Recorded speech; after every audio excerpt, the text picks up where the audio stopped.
versión de Diego contra Diego, o quizás donde dije Diego, digo Diego. El objetivo de la sesión que tenemos es partir de las previsiones que se hicieron el año pasado, en el 24, entender de estas previsiones las realidades del 25 y poder concluir con unas previsiones para el 26 que nos dé para tener una mesa similar el año que viene aquí. Para ello, vamos a ir proyectando las citas que se dijeron en el 24. Va a haber un QR. En ese QR, si lo escaneáis, podéis enviar una pregunta. Las preguntas las vamos a responder al final. Y anticiparos que para las que no nos dé tiempo, ICEX se ha comprometido a responderlas todas en los siguientes días. Sí que os tengo que decir a los ponentes, tenemos muchos temas de los que tratar y relativamente poco tiempo. Entonces, yo voy a ser muy breve. Os pediré a vosotros también que seáis directos y concisos y apuntando a lo que es realmente relevante. Así que, por empezar a presentaros, nos acompaña Laura de la Fuente, Chief Marketing Officer de Excalibur Smart Mapping, Clara Crespo, consejera económica y comercial en Washington, en Estados Unidos, Carlos Berenguer, director general de Artec, Alfonso Noriega, consejero económico y comercial en Pekín, China, y Rodrigo Tilbe, de la oficina de Sydney, consejero económico en Sydney, en Australia. A los consejeros, me imagino que conocéis los países, pero voy a dar dos pinceladas de las empresas para que ubiquéis. Excalibur Smart Mapping es una empresa con sede en Madrid, 16 oficinas por el mundo, más de 500 profesionales y 45 aviones propios. Lo que sois es el líder global en el mapeo de capital natural. Para que entendamos esto, el común de los mortales, básicamente ellos sobrevuelan las superficies a través de su tecnología y también tecnología satelital. Lo que son capaces es de entender qué hay en la superficie natural, qué hay debajo de la Tierra. Y esto se utiliza, toda esta información, sobre todo para optimizar lo que es la extracción de minerales críticos, para la parte de los acuíferos o incluso para la parte de geotermia. Artec es una empresa tecnológica especializada en la industria aeroespacial, con sede en Málaga, más de 700 profesionales, oficinas en más de 8 países y vosotros, sobre todo, creo que estáis ya habéis gestionado más de 200 proyectos en aeropuertos. Eso por la parte de los aeropuertos, y por la parte de defensa también me consta que tenéis un dron de ala fija, no el típico dron pequeñito que sobrevuela, sino un dron de ala fija para la parte de defensa. Así que yo creo que sin más vamos a empezar y tenemos que empezar, Clara, contigo, con Estados Unidos, ¿no? De lo que ha pasado del último año a este año, pues es bastante. Vamos a ver si podemos empezar ya a proyectar en pantalla, por favor, las afirmaciones. El año pasado, en el foro ICEX ya se anticipó que un cambio de administración de Biden a la administración Trump implicaría un mayor proteccionismo, un proteccionismo que estaba también en la parte de la administración Biden. Y hoy es 10 de julio. Ayer vencía los aranceles, el acuerdo de los aranceles con Europa. Nos hemos levantado esta mañana con un 50% que se le ha impuesto de arancel a Brasil por parte de Estados Unidos. Entonces, aprovechando que tenemos, lo que me gustaría preguntarte es cómo está la situación actual, cómo puede y cómo afecta esto a las empresas y, por último, cómo se vive la situación desde allí. Pues muchas gracias, Rafa. Es una situación de cambio radical en la calidad de las políticas públicas federales, no solo la parte arancelaria, que es disruptiva para todo el mundo, no solo para Estados Unidos y el comercio transatlántico, sino que va a cambiar las cadenas de valor globales, porque son aranceles muy altos y esto va a influir en todas las decisiones y también en la desviación de comercio. Es decir, que no solo va a impactar en la posible inflación en Estados Unidos y en el cambio del mercado para las empresas que exportan a Estados Unidos, sino también para las que compiten dentro de Europa, por ejemplo, o en terceros mercados. En concreto, el tema arancelario, bueno, ya sabéis, la tablita del menú de verano anunciada el 2 de abril ha dado la vuelta al mundo varias veces.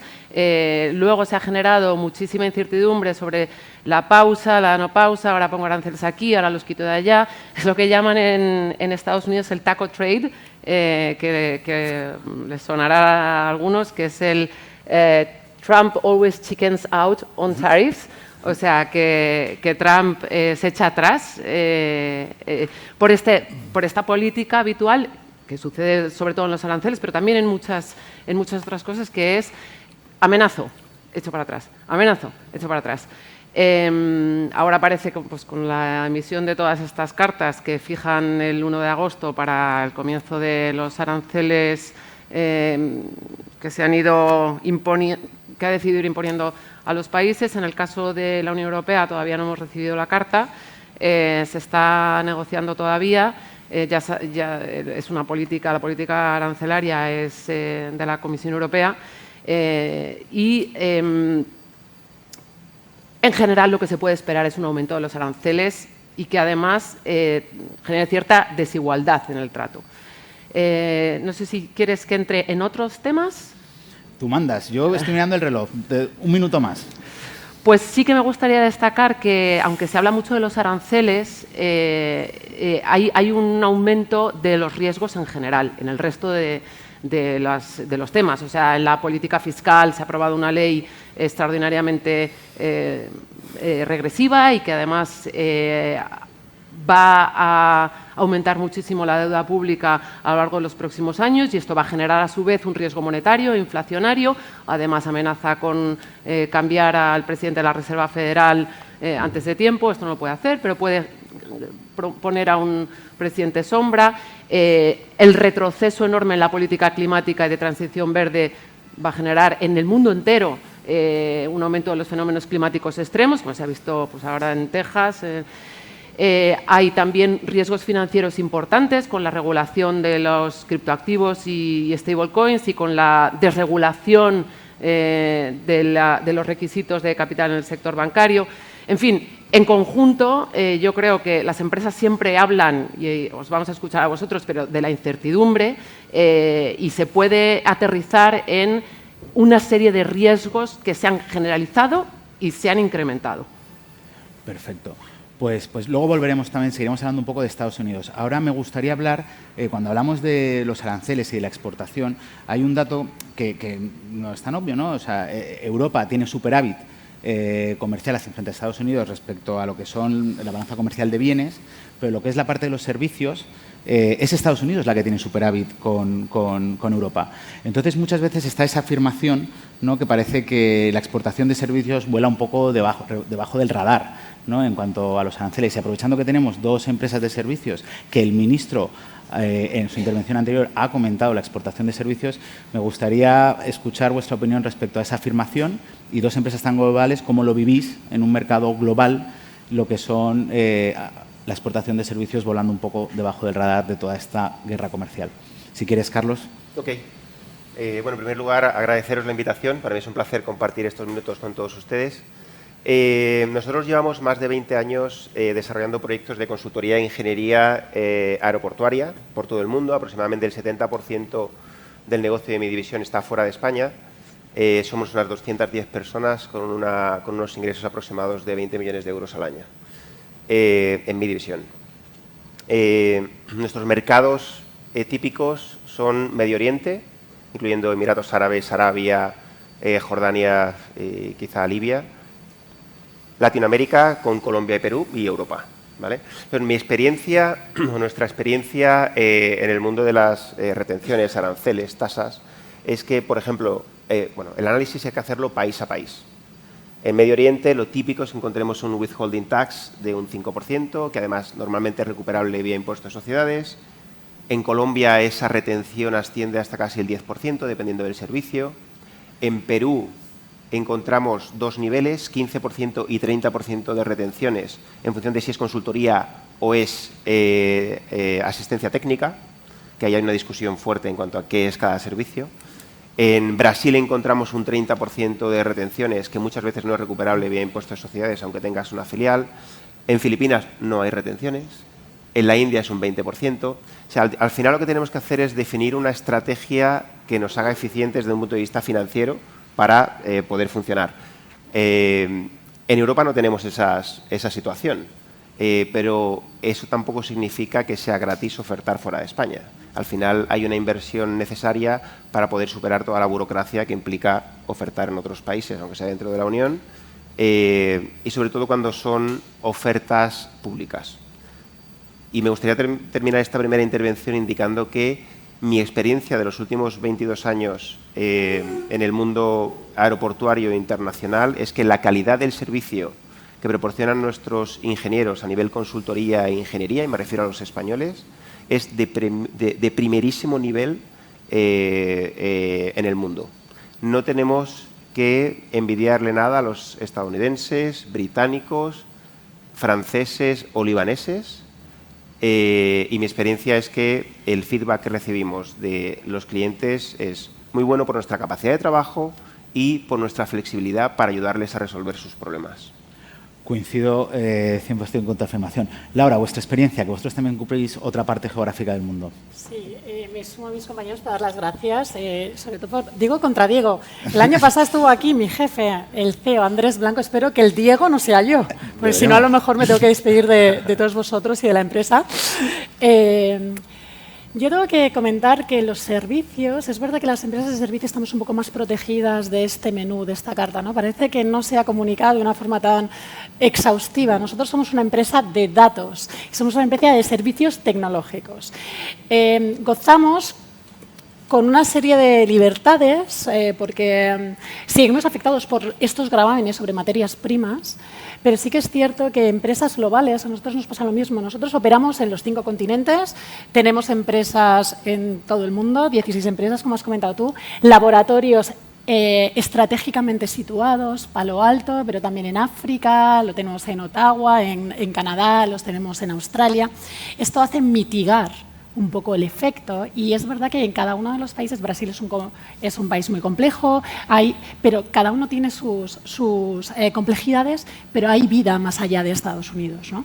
Lo que también es importante es que a nosotros, y voy a intentar ser positiva, porque está en mi ADN, pero es verdad que Trump con el regreso de Trump se han cambiado un poco las normas del juego. Ahora es una conversación comercial completamente transaccional.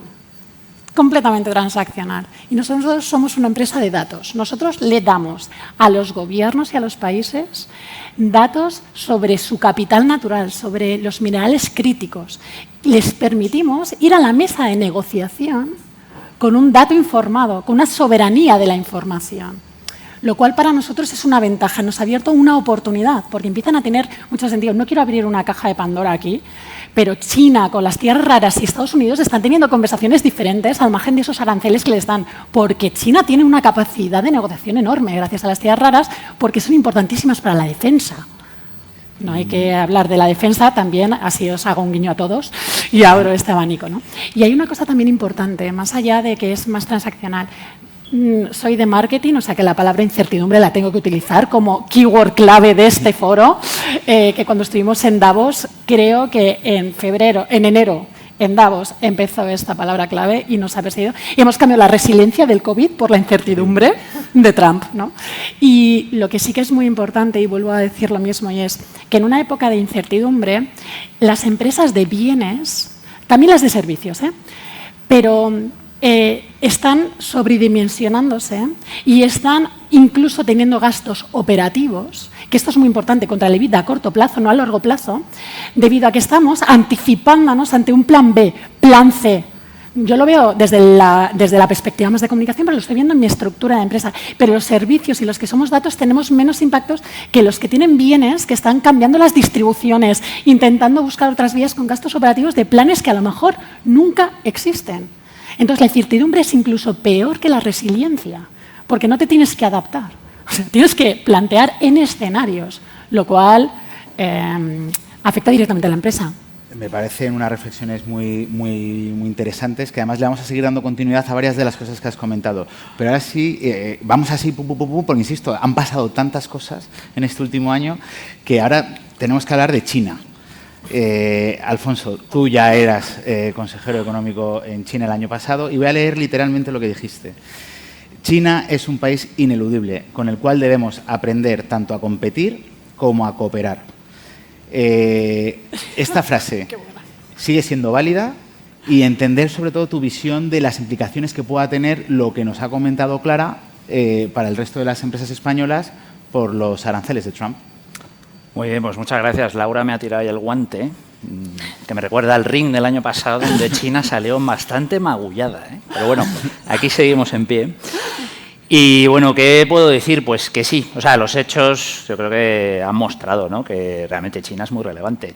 Las empresas tengan o no actividad en China directa, exporten o inviertan, están influidas por lo que pasa en China, por las decisiones que toma su gobierno, por las decisiones que toman sus empresas, influyen, ¿no?, sin ninguna duda, ¿no?, en los mercados naturales en los que operan las empresas españolas. Estamos hablando de un país que es 1/3, ¿no?, del valor añadido industrial a nivel global. Un país que fabrica el 70% de los vehículos eléctricos, el 80% de las baterías, el 90% de los paneles solares y procesa el 94% de las tierras raras o más, ¿no?, incluidos los imanes, ¿no?, permanentes a base de tierras raras, que es precisamente uno de los temas, hablando de Estados Unidos y China, que está en el centro, ¿no?, de la negociación entre los dos países. Hemos visto el gran poder que tiene China para influir a nivel global solo por el control que tiene de estas tierras raras, ¿no?, fruto de un trabajo y una estrategia de muy largo plazo que ahora le permite, sí, negociar con Estados Unidos y también ir pulsando, ¿no?,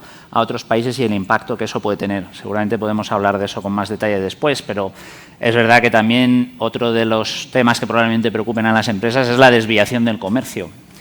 ¿Qué va a hacer China eventualmente con sus exportaciones que en un futuro pueda dirigir en menor cantidad a Estados Unidos?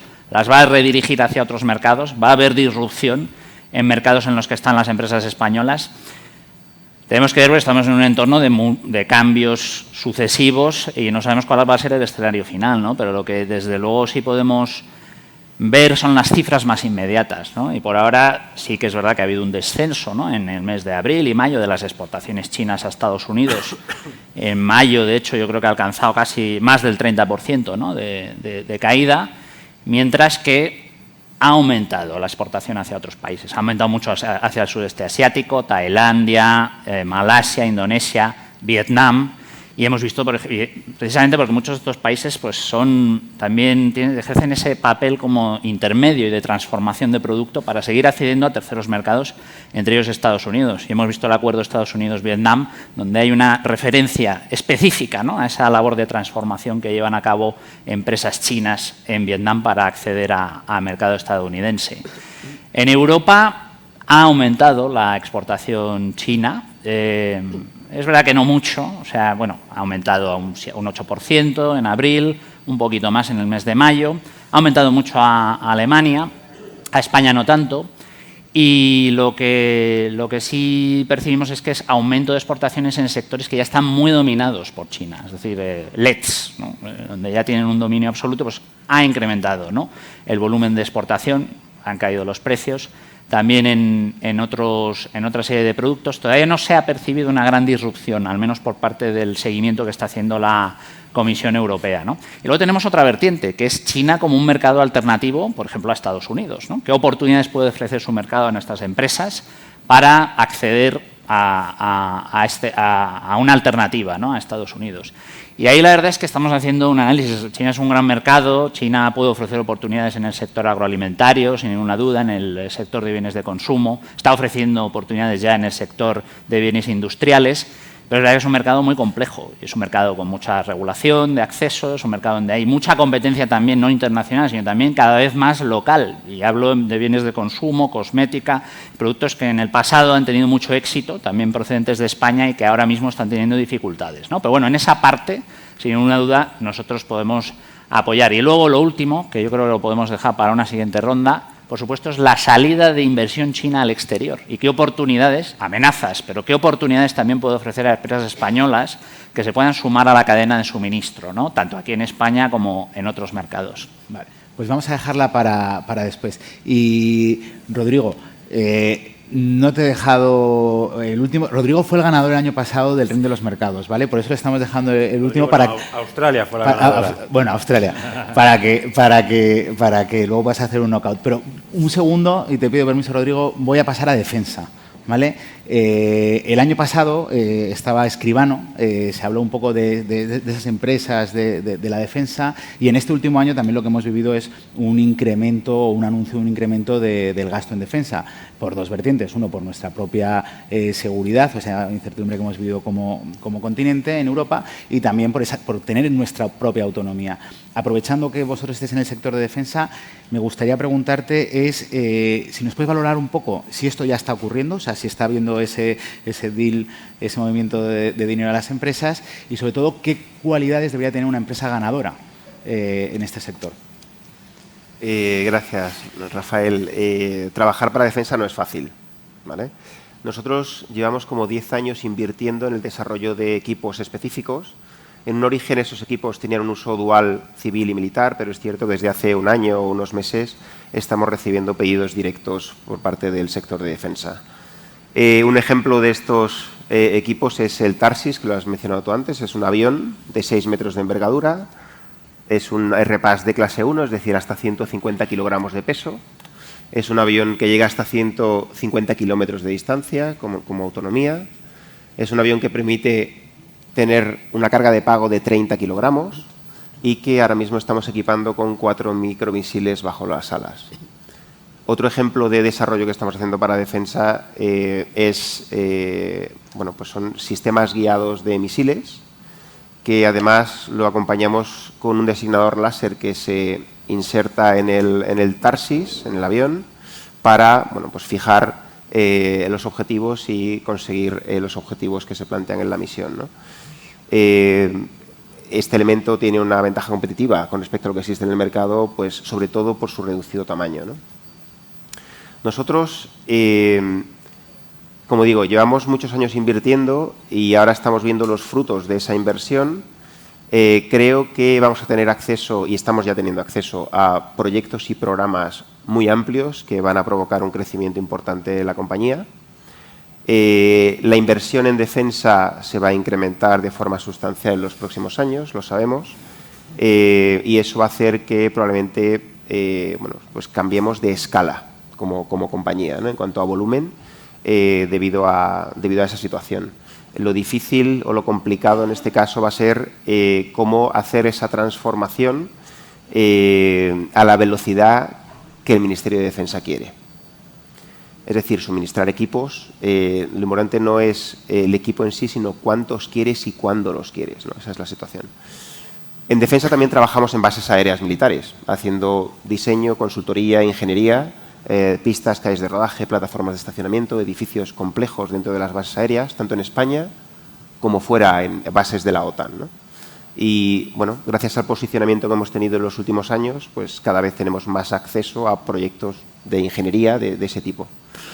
Pero me gustaría mencionar que también hay espacio para new players, ¿vale? New players que traigan una tecnología específica que sea capaz de añadir un valor, o sea, de aportar un valor añadido a lo que hoy en día existe, y sí que hay hueco. Nosotros, de hecho, nuestro ADN como compañía, colaborar con otras empresas es nuestro día a día y estamos fielmente convencidos de que 1 más 1 muchas veces es más de 2.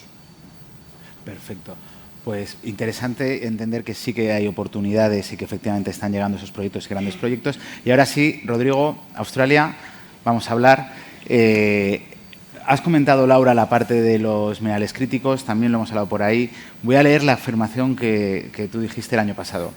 Australia ofrece oportunidades de negocio en infinidad de sectores, desde sectores de alta tecnología y emprendimiento tecnológico hasta los sectores vinculados a la minería y, en general, las industrias extractivas.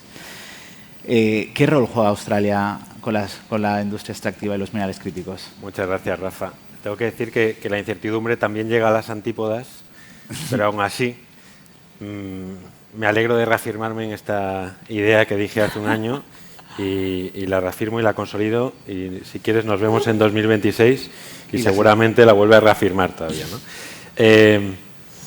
Minerales críticos. Cuando la gente habla de minerales críticos, lo que hay que entender es que es el inicio de las cadenas de valor esenciales para la industria tecnológica, para la transición energética, para la transición digital. Australia está en el nodo inicial de esa cadena de valor, ¿no? Principal productor de litio, principal productor de hierro, top 3, top 5 de cobalto, zinc, manganeso, titanio, oro, bauxita.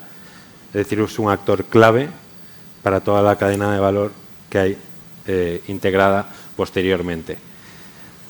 En todo este contexto, la posición de Australia no es fácil y tiene que jugar un equilibrio muy delicado entre dos grandes mercados que hay aquí, como son China y Estados Unidos.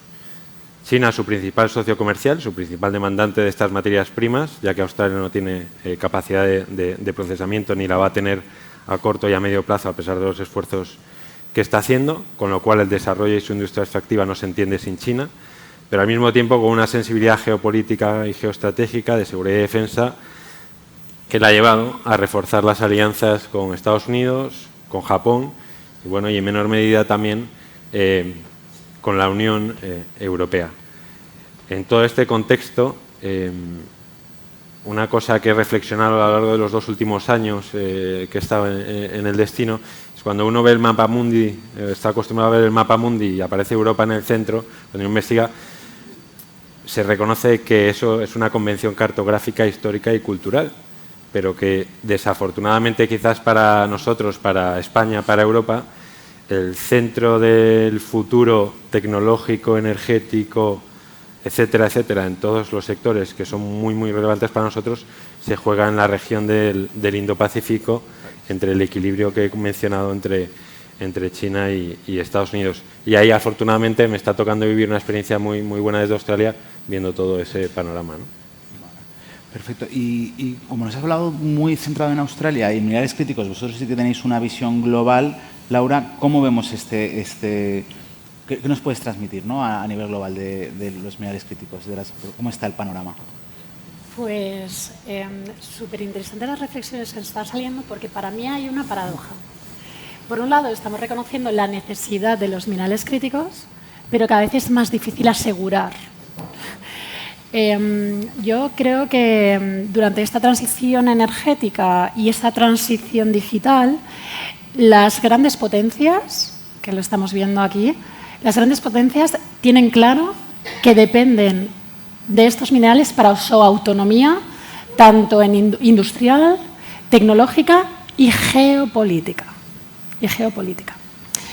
Yo creo que es muy relevante trasladar lo que yo estoy viendo, ¿no? Que es una doble tendencia.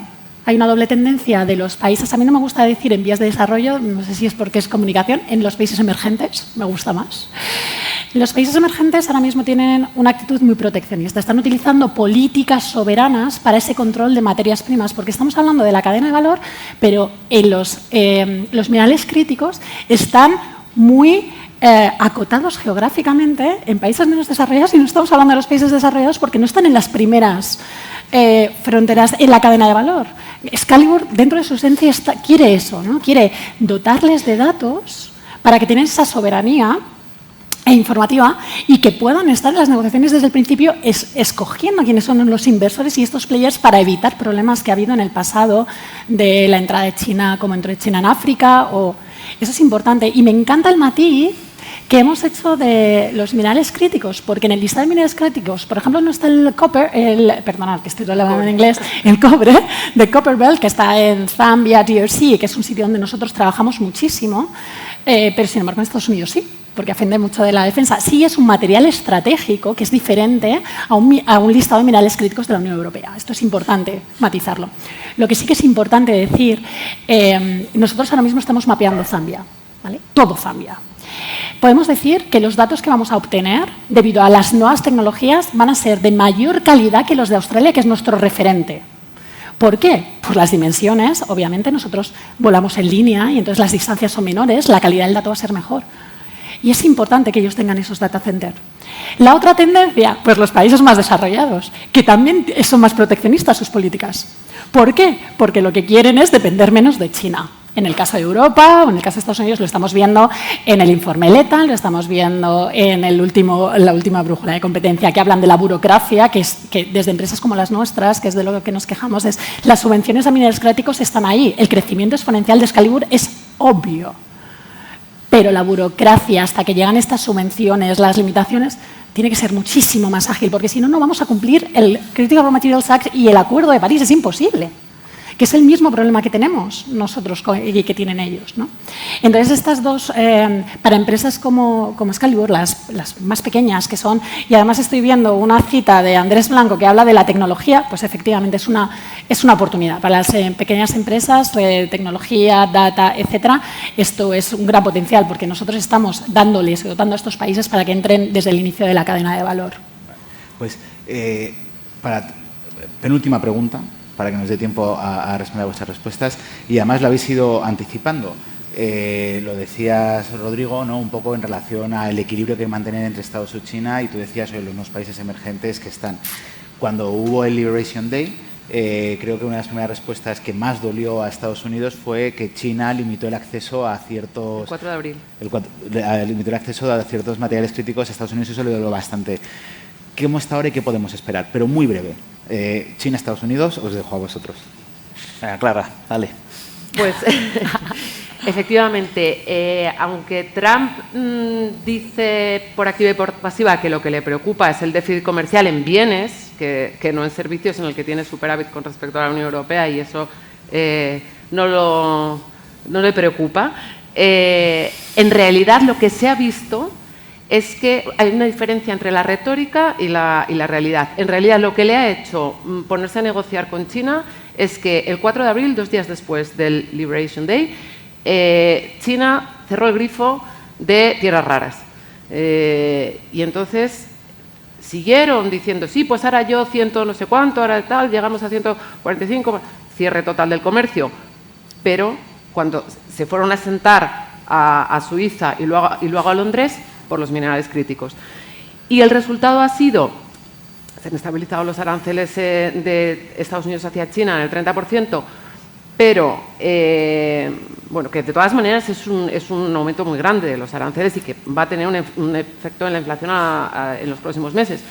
Pero el acuerdo que más les preocupa a los americanos es el del germanio, el galio y las tierras raras, en el cual los chinos están abriendo la mano en la velocidad a la que emiten las licencias de exportación. Sí, yo si quieres entro ahí al quite. Por favor. China lleva ya, esto no es reciente, lleva ya desde el 2023 introduciendo controles a la exportación de galio, germanio, antimonio y otra serie de productos y materias primas críticas. Lo que pasa es que hasta ahora no ha empezado a hacer que se note. Y con las tierras raras se ha empezado a notar. Y no lo ha notado solo Estados Unidos, lo hemos notado todos, porque está todo el mundo realmente sufriendo esto, ¿no? Y de hecho nosotros, ahí en la Oficina de Economía Comercial en Pekín, lo que estamos en contacto con decenas de empresas españolas, que la verdad algunas tengo que reconocer que no las conocíamos, que son grandes importadores de imanes que utilizan tierras raras para fabricar fundamentalmente motores, para ascensores, para automóviles, para turbinas eólicas, para aparatos de aire acondicionado. Y bueno, pequeña cuña publicitaria, quien tenga algún problema se puede dirigir a nosotros, porque estamos contactando con el Ministerio de Comercio de China para intentar que se acelere, ¿no?, esa concesión de licencias, pero realmente es algo que da una idea de la hegemonía, ¿no?, que tiene China y de la capacidad que tiene de ejercerla. Se está hablando de qué capacidad tenemos de contrarrestarla. Desde luego, en el corto, medio plazo es muy complicado. Además, China, entre otros controles a la exportación, también ha introducido controles a la exportación de la maquinaria para extraer y procesar tierras raras, y ha introducido controles a la exportación, por ejemplo, de maquinaria para fabricar distintos componentes de baterías.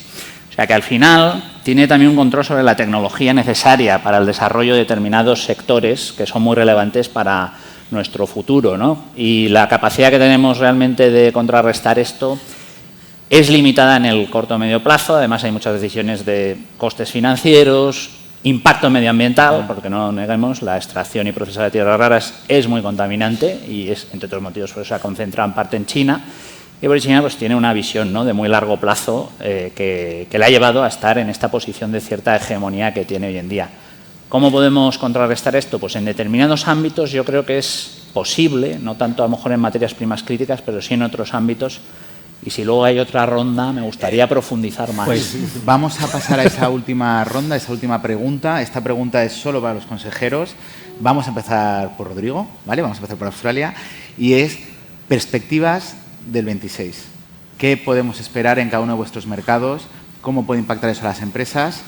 Directos, concisos, y nos jugamos el panel del año que viene.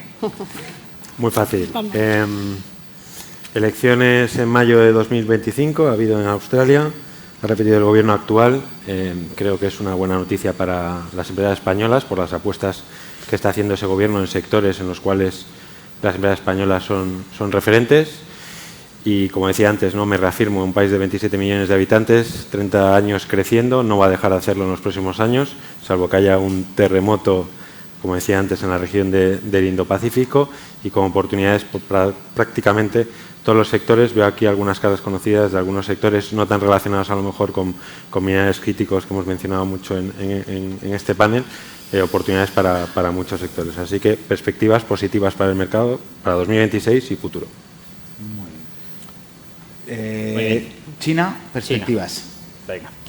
Pues voy rápido. Y hablando del mapa mundi de antes, pues los chinos siempre han visto el mundo con China en el centro, ¿eh? Bueno, entre otras cosas se llama Chongqing chino, el reino de en medio. Y la verdad es que yo creo que ahora mismo lo que sí es importante es ver las oportunidades que pueden surgir, como mencionaba antes, de la salida de China al exterior, de las inversiones que están llevando a cabo sus empresas en otros países en sectores como automoción, baterías, la cadena de suministro de baterías, hidrógeno verde. Dentro de todo esto hay amenazas, pero también puede haber oportunidades para nuestras empresas, ¿no? Hay empresas que llevan muchos años trabajando en China, por ejemplo, en el sector de automoción, de componentes, que tienen ya trabada la relación con empresas y fabricantes del sector de vehículo eléctrico y que tienen esa posibilidad, ¿no?, de acompañar esa salida al exterior de empresas chinas, esa implantación industrial, e integrarse en su cadena de valor. No solo aquí en España, donde tenemos ya algunos ejemplos como Chery, CATL, Envision, que están empezando a implantarse, sino también en otros mercados, en Latinoamérica, en otros países europeos e incluso en el sudeste asiático. Así que yo veo ahí tal vez una oportunidad, por un lado, de desarrollar oportunidades de negocio para nuestras empresas y, por otro lado, de mitigar en parte las dependencias que hay de China, si se hacen bien las cosas. De modo que parte de, digamos, esa producción que hasta ahora se lleva a cabo en China y suministra al resto del mundo, se pueda llevar a cabo aquí, en nuestro territorio, y sentando las bases y las condiciones para que genere verdadero valor aquí a nivel local, en generación de puestos de trabajo, en transferencia de conocimiento y de tecnología, de modo que de alguna manera podemos desarrollar endógenamente nosotros también esos sectores aquí en España. Muy bien. Estados Unidos. Muchas gracias. Esta es complicada, ¿eh? Esta sí es complicada. No se ve de momento un suelo a la degradación de la calidad de las políticas públicas. Hay una, lo que ellos llaman un power grab, un arramblamiento con el poder del sector, con el poder económico del sector privado. Se pueden citar muchísimos casos, pero los aranceles y Apple, la amenaza de aranceles a Hollywood, porque son demócratas, las universidades, los bufetes de abogados, es que todos los días. Pero, o sea, en el fondo, ¿qué es un retorcer la libertad de acción del sector privado en beneficio de, bueno, político o personal. Y en ese sentido sí que es muy, muy preocupante. Sí que quiero terminar también con una parte positiva, porque, a ver, Estados Unidos sigue siendo un país de 340 millones de habitantes, con una renta per cápita de $90.000 al año, que ahora como el dólar se ha depreciado tanto, está en unos 76.000 euros al año, que sigue siendo un mercado interesantísimo. Hay que ser muy conscientes de los riesgos, pero al mismo tiempo es un lugar de innovación y es un lugar que es un aspirador de los del ahorro mundial. Estados Unidos, que es el 24-25% del PIB mundial, absorbe el 40% del ahorro mundial. O sea, es que es más fácil financiarse allí y empezar a crecer, y por eso hay tanta innovación. Yo no veo una gran diferencia en la calidad de la formación de las personas, del trabajo. Bueno, de hecho, en los trabajos de baja cualificación la formación es mucho mejor en Europa. No hay una gran diferencia en la organización de las sociedades, pero sí, en la organización de las instituciones, quiero decir, de las empresas, pero sí en la posibilidad de financiar innovación y de crecer por la escala. Y querría terminar con la revolución de la inteligencia artificial generativa, porque esto sí que creo que es algo a lo que hay que subirse. Está ya en marcha, se calcula que en los próximos 2 años, 3 a lo sumo, se alcanza la inteligencia artificial humana. Esto tiene unas implicaciones enormes, por supuesto, en el ámbito de la defensa. En los minerales críticos que decíamos antes, también la revolución de la explotación de minerales críticos aplicando inteligencia artificial, pero es que tiene unas enormes implicaciones en todo. En todos los sectores, va a transformar el mundo. Y entonces es, como decía el ministro Cuerpo esta mañana, las cartas se están barajando de nuevo, pero no solamente en el ámbito geoestratégico del que hemos estado hablando aquí, sino también en el ámbito tecnológico. Y ahí este es un tema que yo creo que es crucial, y yo creo que esto es 2026. Perfecto. Pues cogemos el guante, apuntad para el año que viene, y ahora vamos a pasar a las preguntas del público. Las preguntas que habéis enviado, las que no nos dé tiempo a contestar, las contestará ICEX de manera privada en los próximos días. Entonces, aquí tengo que tirar de móvil. La primera pregunta la hace la empresa Citron, una empresa que es líder en hacer los ventiladores, que sobre todo están en los túneles, tiene mucho negocio en Australia, una empresa de Oviedo, de Asturias. Entonces, comenta, las empresas que hemos reaccionado rápidamente, y escucha Clara que va para ti, que hemos reaccionado rápidamente y hemos abierto fábrica en Estados Unidos, ¿qué ventajas podríamos tener? Sobre todo económicas por parte de Estados Unidos y de España. ¿Hay ayuda de alguno de los dos países para instalar fábricas en Estados Unidos? ¿Qué ventajas podríamos tener en instalación? O sea, una empresa que se anticipa a la situación que está viendo en Estados Unidos, no quiere exportar, quiere fabricar ahí, entonces ayudas para la implementación local. Por parte de España y de Estados Unidos. Sí, o sea, los americanos hacen lo mismo que hacemos todos los países desarrollados, que es intentar atraer inversión a nuestro país, y tienes todas las agencias de desarrollo local, agencias de desarrollo por estados, a nivel federal está el Select USA, o sea, esto sí hay todo un entramado institucional. Claro, el tema es la incertidumbre de las políticas públicas. Había varias ayudas en la Inflation Reduction Act, la ley de reducción de la inflación, que era una ley de transición verde en realidad, pero que se llamó así, aprobada durante el mandato de Biden, que ahora se han eliminado con la One Big Beautiful Bill. Se va a acelerar su eliminación. Que estaba prevista para la próxima década, iba a ser antes. Estas ayudas que había eran en términos de créditos fiscales, de subvenciones en el fondo, pero el problema no es que las haya o no, el problema para que una empresa pueda planificar es si se van a mantener en el tiempo. Vale. Y luego por la parte de España, a lo mejor sí mencionar que, oye, que España lleve procesos productivos fuera, no tanto, pero sí es verdad que hay agencias como Cofides, que tiene ayudas para la adquisición de empresas fuera. También tenemos la parte de CESTE para cubrir todos los riesgos que pueda haber en esa parte de exportación, y ICEX que puede ayudar precisamente en todo ese escaneo, informe, las consejerías económicas que tenéis. Paso a ti, Alfonso. En tiempos de incertidumbre y sobre todo de impacto arancelario, se verifica la importancia de proveer productos frente a servicios, que se acentúa según la dependencia de los países de estos productos. ¿Dónde se sitúa Europa frente a China en relación a esta dependencia? De productos, ¿no? Es que parecía no un poco... solo de materia. A ver, lo vuelvo a leer, ¿eh? Bueno, sí. De productos. Sí, bueno, de productos, vamos a ver, hemos empezado antes hablando, ¿no?, de las tierras raras y materias primas críticas. Pero bueno, podemos hablar pues yo creo que lo he comentado, ¿no? Paneles solares, el 90% de los paneles solares que se instalan en España proceden de China. Las baterías, el 80% de las baterías que importa España proceden de China. Y como esto, pues hay muchos productos, claro, bienes de consumo, ¿no? Si nos vamos ahí, pues ya, bueno, hay cosas muy curiosas porque hemos estado escudriñando, ¿no?, la balanza comercial, que es el 93% de los paraguas, ¿no?, que consumimos en España vienen de China. Al final tenemos un grado de dependencia muy elevado en algunos casos de productos que a lo mejor no parecen tan relevantes, pero en otros son productos que son absolutamente esenciales, ¿no?, para el desarrollo de nuestra actividad, maquinaria industrial, tecnologías de información y la comunicación, ¿no? España también pues importa cerca del 50%, ¿no?, de esos productos desde China. Y bueno, pues eso de alguna manera lo que nos hace ser, en algunos casos, tremendamente vulnerables, ¿no? Ahora mismo sí que estamos en un momento bueno en nuestra relación bilateral con China, y es verdad que para determinados aspectos, como lo que hemos comentado antes de las ciudades raras, sí que tenemos la posibilidad de intentar apoyar, ¿no?, y ayudar a las empresas, pero eso no cambia la realidad, ¿no?, y el trasfondo que hay por detrás. Vale. Pues, insisto, las preguntas que no hemos podido responder las responderá ICEX en privado.